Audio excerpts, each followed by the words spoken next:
Ajá, seguimos. Entonces, ¿qué es esto? ¿Qué pasa?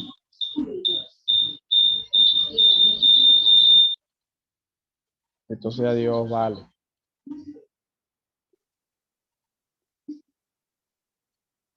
Ajá, ¿qué iba a decir? Iba a decir una cosita, pero ya se me olvidó. Ah, ya. Entonces, acuérdense. El intestino le quita agua a la materia fecal, la materia del intestino, ¿verdad? O sea, el colon le quita agua y a su vez le va liberando moco. ¿Para qué? Para hacer las heces más duras, ¿verdad? Y a su vez permitir que todo el contenido intestinal se empiece a mezclar. Se mezcla, se mezcla, se mezcla y al final forma una masa homogénea que es lo que se conoce como heces. ¿Ok? Así se forman las heces. Es por eso que el intestino grueso tiene gran cantidad de células caliciformes y su principal función es absorber agua y electrolitos. ¿Ok? Para eso, para formar las heces. Ajá. Fíjense, el epitelio de la mucosa del intestino grueso del colon va a ser siempre el mismo.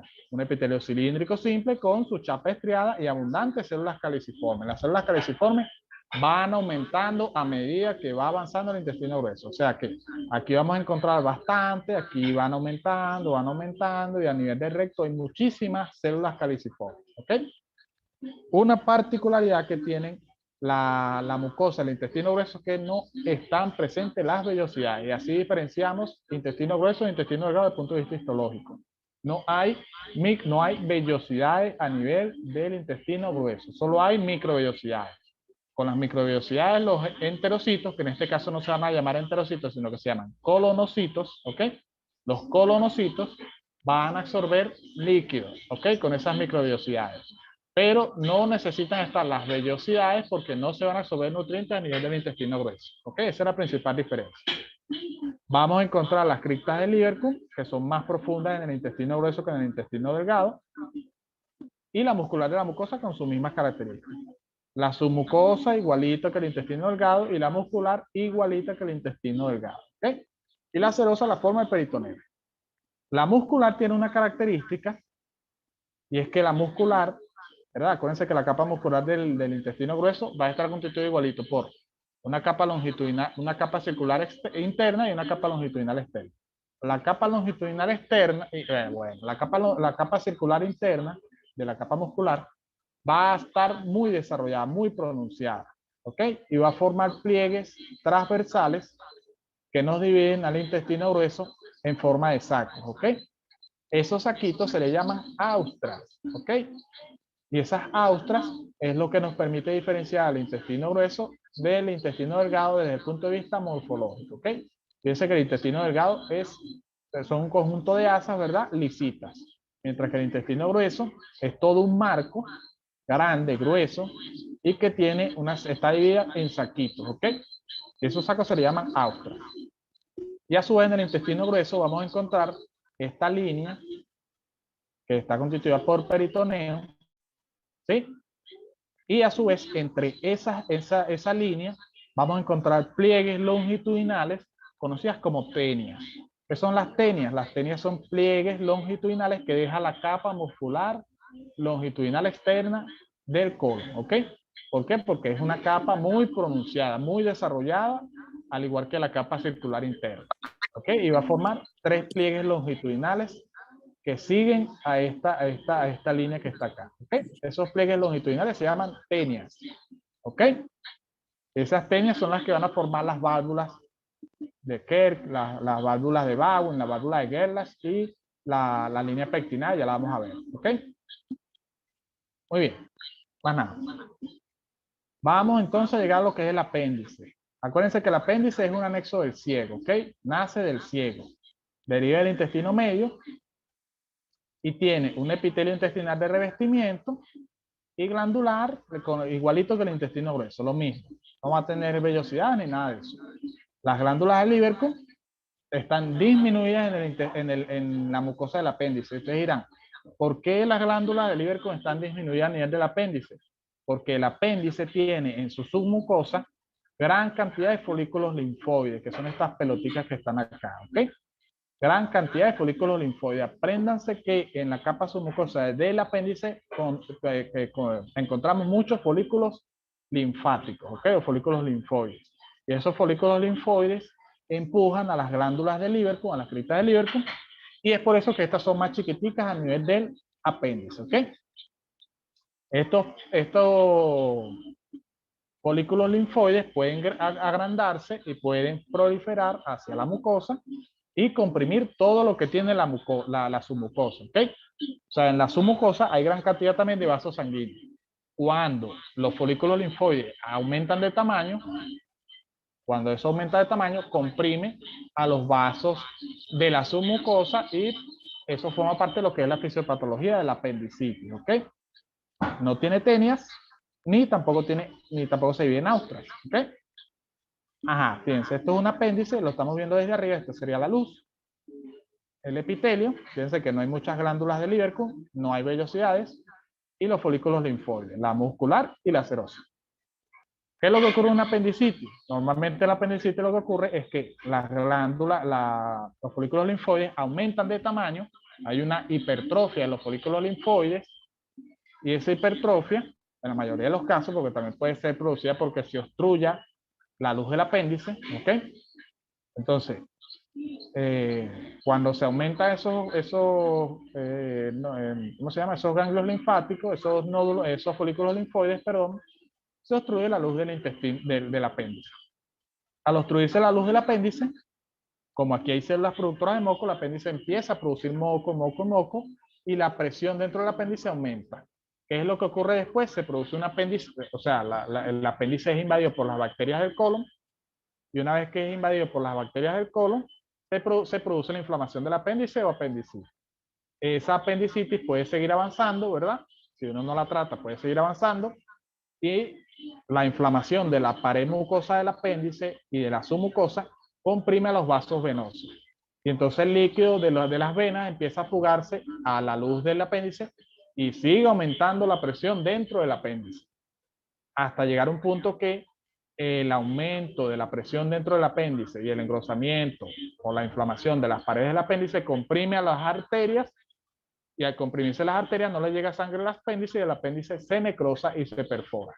Y todo el contenido del apéndice, junto con sus bacterias, llegan al peritoneo y se produce una peritonitis. Y la peritonitis, si no se trata urgentemente, se muere el paciente. ¿Ok? Por eso la apendicitis es aguda. La apendicitis no retrasa. El día de esto voy a dar una clase de apendicitis. Me gusta mucho apendicitis. ¿Se entendió eso? Sí, profesor. Sí. Ajá. Entonces, fíjense, esto es lo mismo. No vamos a parar mucho aquí. Colon ciego, ascendente, flexura hepática, colon transverso, flexura esplénica, colon descendente, sigmoide, recto, conducto anal y ano. ¿Verdad?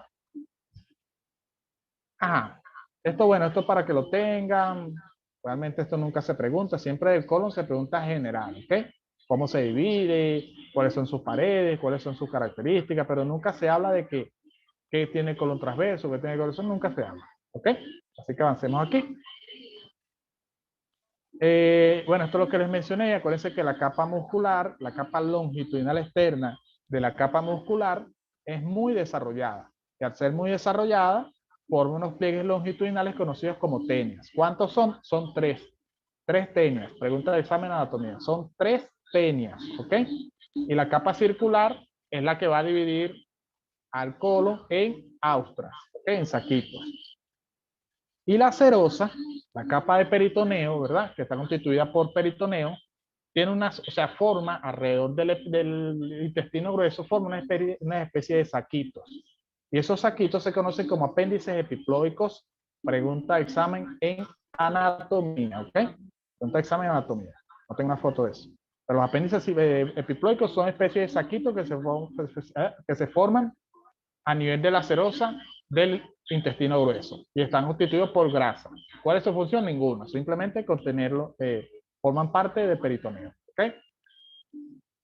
Y llegamos al recto. Acuérdense que el recto es la porción del intestino grueso que continúa del colon sigmoide. ¿Ok? Y el recto comunica hacia abajo con el conducto anal.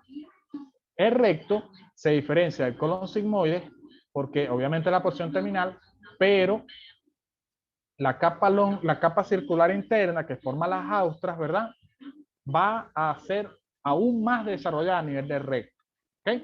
y al ser aún más desarrollada a nivel del recto, forma pliegues transversos que son evidentes si uno abre el recto, ¿ok?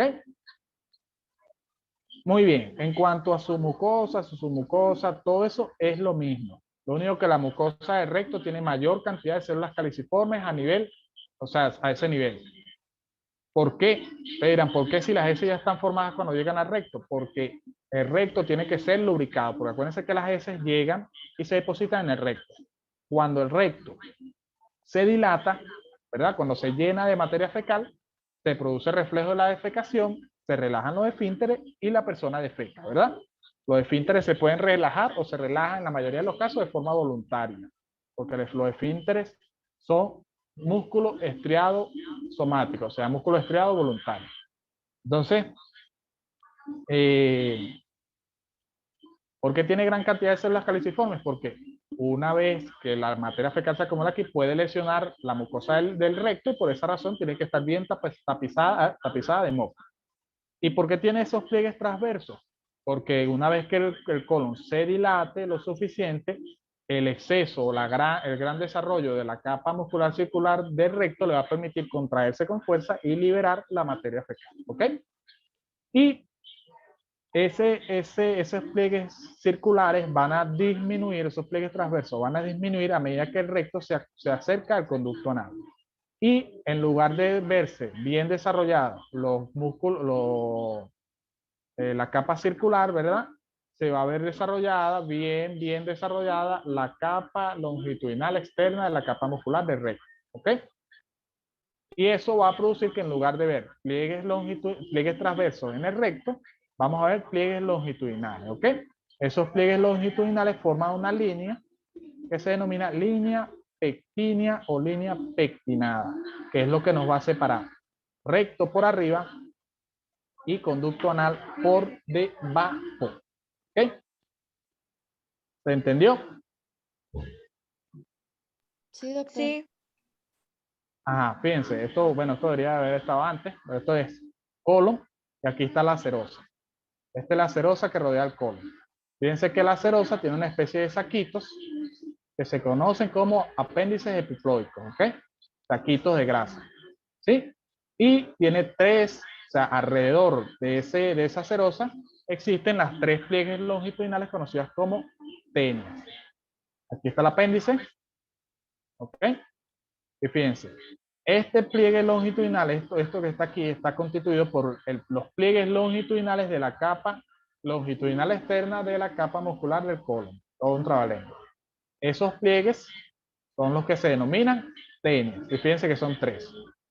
Eso lo vamos a ver bien en anatomía, pero hay una anterior que es la tenia libre, una anteroexterna, que es la tenia anteroexterna, y una tenia posterior o tenia mesocólica, ¿ok? Que es esta que está aquí. Una anterior, anteroexterna y posterior. Bueno, en cuanto al recto ya hablamos, pues ya lo vimos. La unión anorrectal, fíjense que la unión anorrectal es la porción donde el recto se une con el ano, ¿ok? Y corresponde normalmente al sitio donde se encuentra la línea pectínea. Acuérdense que la línea pectínea se forma por el gran desarrollo de la capa longitudinal externa de la capa muscular del recto, ¿ok? Y luego tenemos el conducto anal. El conducto anal se divide en unión anorrectal, columna anal y unión perianal, ¿ok? O orificio anal, mejor dicho. La unión anorrectal corresponde a la porción del ano que está en contacto con la línea pectínea, ¿ok? Que tiene los pliegues longitudinales, ¿ok? Esos pliegues longitudinales se comunican con lo que es el conducto anal propiamente dicho y forma las columnas anales o columnas de Malpighi. Que suele preguntarse. Ay, gracias. Que forma las columnas de Malpighi o columnas anales, ¿ok? ¿Qué son las columnas de Malpighi o columnas anales? Son repliegues, ¿verdad? O prolongaciones que se forman a nivel del conducto anal, producto del gran desarrollo de la capa longitudinal externa, de la capa muscular, del recto y también del ano, ¿ok? Pliegues anales, columnas anales, ¿ok? Esas columnas anales se comunican incluso con el orificio anal. Y es por eso que el ano se ve así arrugadito. ¿Ok? Ajá. Es muy visceral, pero es así. ¿Qué más? ¿Qué más? ¿Qué más? Ah, bueno, a nivel del ano, hay una particularidad con respecto al epitelio y es que el epitelio, ¿verdad? Del conducto anal, o mejor dicho, el epitelio de los 2/3 proximales del conducto anal es un epitelio cilíndrico simple, ¿ok? Con células caliciformes productoras de moco, tal cual como el epitelio de recto. Pero el epitelio, perdón, de nuevo, repito. Entonces, el epitelio de la unión anorrectal es el mismo epitelio que el recto, ¿verdad? Luego viene, en esta porción donde están las columnas anales, la zona de transición. ¿Por qué hay una zona de transición aquí? Porque el epitelio cilíndrico simple del recto, de la unión anorrectal, va a cambiar a un epitelio plano estratificado no queratinizado, perdón, un epitelio plano estratificado queratinizado, que es el epitelio de la piel, ¿ok? Es decir, el epitelio de la región perianal o el epitelio del orificio anal y la región perianal es el mismo epitelio de la piel, ¿ok? Y tiene queratina, es un epitelio plano estratificado queratinizado. Entonces, esto en histología se pregunta mucho, ¿cuál es el epitelio del ano? Acuérdense, el epitelio de la porción anorrectal, de la unión anorrectal, es el mismo epitelio del recto, es decir, un epitelio simple, cilíndrico, con células caliciformes, productora de moco. Luego viene una zona de transición a nivel de las columnas anales, que es la zona donde el epitelio cilíndrico simple va cambiando a epitelio plano estratificado, que es el epitelio de del orificio anal, ¿ok? Y ese epitelio plano estratificado queratinizado es el mismo epitelio de la piel y de la región perianal, es decir, la región que está alrededor del ano. ¿Se entendió esto último? Sí, sí. Ajá. Y lo último es la diferencia entre la mucosa del intestino grueso y el intestino delgado. Esto ya lo hablamos, pero fíjense. La mucosa del intestino grueso no tiene vellosidades, ¿ok? Las glándulas del Lieberkühn son más profundas, son más largas, y hay mayor cantidad de células caliciformes, ¿ok? Menos en el apéndice. La submucosa, acuérdense que no va, bueno, esto no lo dije, pero la submucosa no tiene válvulas conniventes, ¿ok? La muscular, acuérdense que la muscular, la capa longitudinal externa, va a formar las 3 bandas oténeas. Y la capa longitudinal interna, perdón, la capa circular interna forma las austras, ¿ok? Y la serosa contiene los apéndices epiploicos que no están presentes en el intestino delgado, ¿ok? Muy bien. Y llegamos al final de esta clase que, es bastante larga. ¿Alguna pregunta?